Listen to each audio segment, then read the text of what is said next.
I just wanted to show you these two people. They are two members of Congress. That on your left is Representative Kelly Morrison, a Democrat from Minnesota. And on the right there is Representative Sarah McBride from Delaware. And those two members of Congress have just joined the Congressional Freethought Caucus.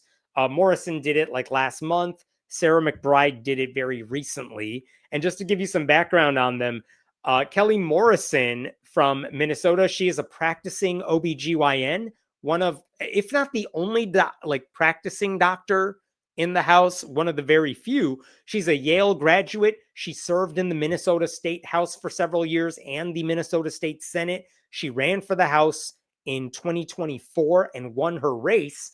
She ended up taking the seat that was vacated by Dean Phillips. Do you remember Dean Phillips? He was the Democrat who decided to primary Joe Biden because Biden was old.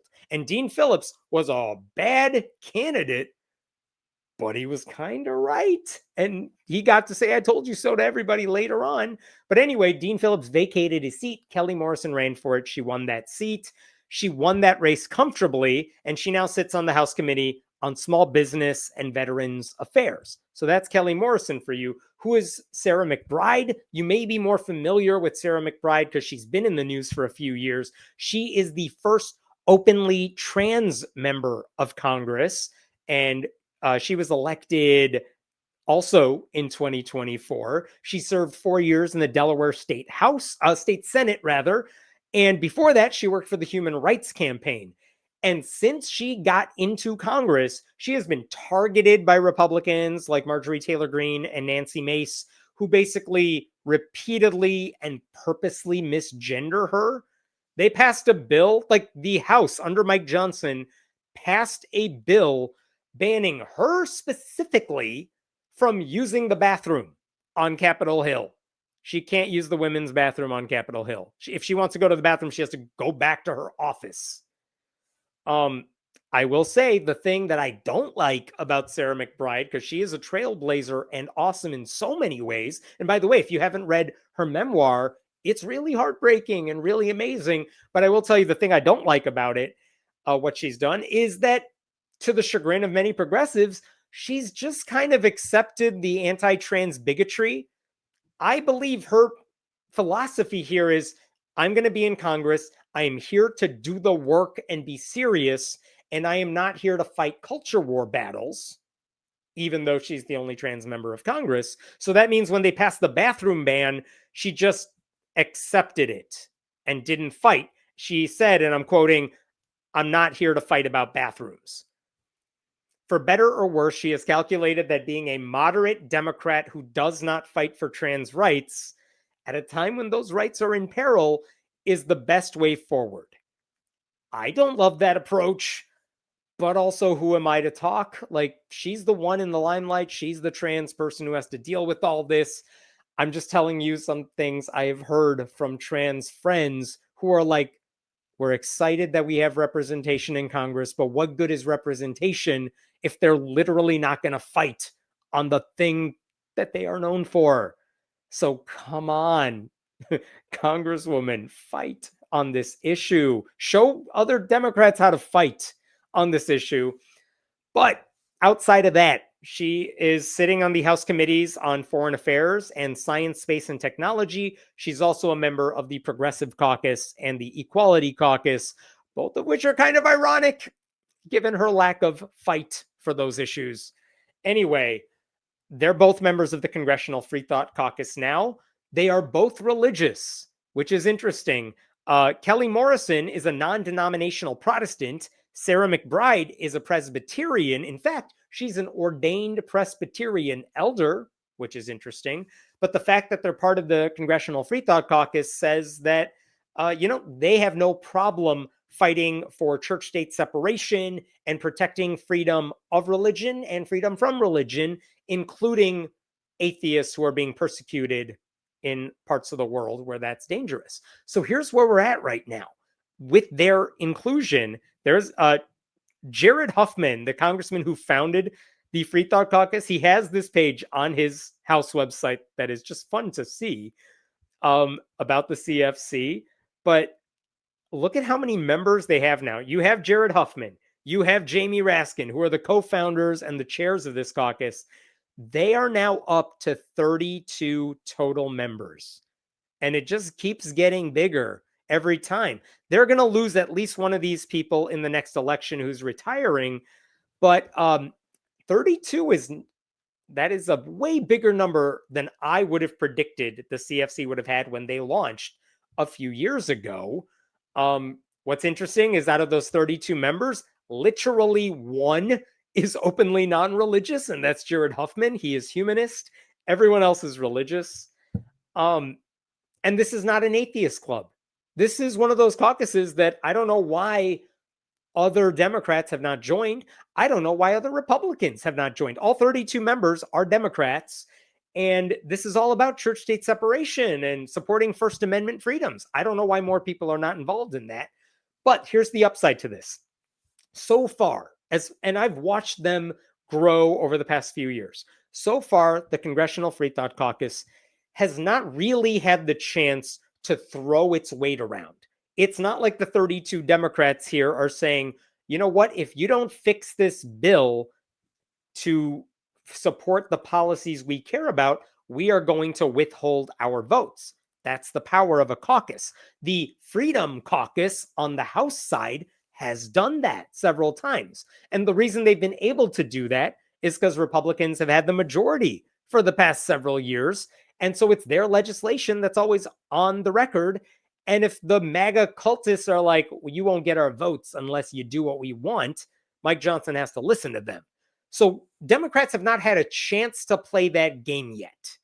So we haven't seen that happen. That's not the fault of the caucus. That's just the fault of Democrats, really. But at some point here, if this caucus keeps growing, that's the power I hope they will have one day.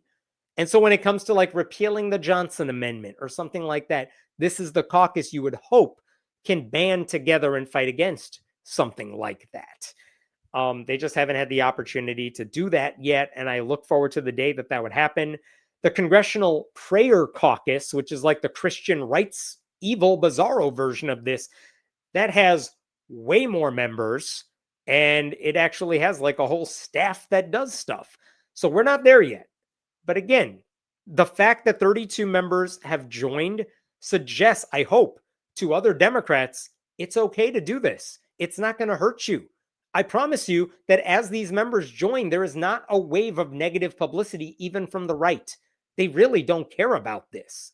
So, like, more people need to join. Make this caucus a bigger one and more influential one. And that's good for all of us. And by the way, it's not good for all of us, meaning atheists. I mean, it's good for people who care about church-state separation, which includes plenty of religious people, as you could tell by the makeup of this conference, of this caucus, rather. So I hope more people join. I think as people like Sarah McBride, as Kelly Morrison, as all these other people start to join, I hope more Congress members decide, yeah, I'm not ashamed of being a part of this. I think this is a good thing. I mean, I believe more members of Congress think this is a good thing. Like, where's AOC? Bring her on board. They agree with this, but maybe they have their own reasons for not joining. But I want them to join. And as more of them do it, I hope the ripple effect is felt. So good news. Keep this caucus growing. And if your member of Congress is not part of it, I urge you, send them a message. Tell them to join if you think this is the thing they might want to do. It's a good thing. A lot of the people who joined, based on conversations I have had, a lot of the people who have joined over the past year or two, it's because of one-on-one conversations they had because they didn't even realize this was a big deal. But whether it's a lobbyist for like the Secular Coalition for America or someone who's working on Capitol Hill or Jared Huffman himself going to his colleagues saying, join my caucus, that's kind of how they figure out they got to join this thing. So more of that, please. All right, what do we got here? I am done. If she fought the issue, they'd just ramp it up. And that is a fair argument for why Sarah McBride should not fight the bathroom thing, because you know the right just wants to make it a thing. And so if the one trans member of Congress makes it a thing, the right wing will focus all their weight and muscle on it. But also, if you're not fighting it, what's the alternative? Like, that's why I'm so frustrated when elected Democrats are not fighting for all these things that are happening right now. They're issuing dumb tweets or toothless things. It's like, no, I need all of you to turn it up to 11 and act like there's a 5 alarm fire going on. Don't just be like, well, we don't want to make this an issue because the right they'll make a big deal out of it. The right will make a big deal out of a fingernail getting broken. Don't worry about what they'll do. Do what's right. It's the same strategy that some gay people use early in the gay rights campaign. Focus on being innocuous, normal.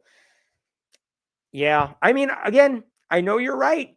But if you are the lone, and by the way, Sarah McBride, when she got elected to state senate in Delaware, she had the same thing where she knew she was in the spotlight as a trans person. And she said many of the same things. Like, I'm not here to be a trans lawmaker. I'm here to be a lawmaker, and I'm good at it. And I get that strategically. But if she's not going to fight for it, who the hell is going to fight for it? And if you don't have members of Congress fighting these battles, how many other people have the types of platforms they have? I don't want to tell her how to do her job. I don't think I have that right to tell her how to do her job. I just don't know that that strategy is a good one at this point. I think the Freethought Caucus is a cover of plausible deniability for politicians who are actually atheists or agnostics or near enough, but don't want to alienate Christians. You know what? If that's the excuse they got to use, fine. Again, 31 of the 32 members are religious.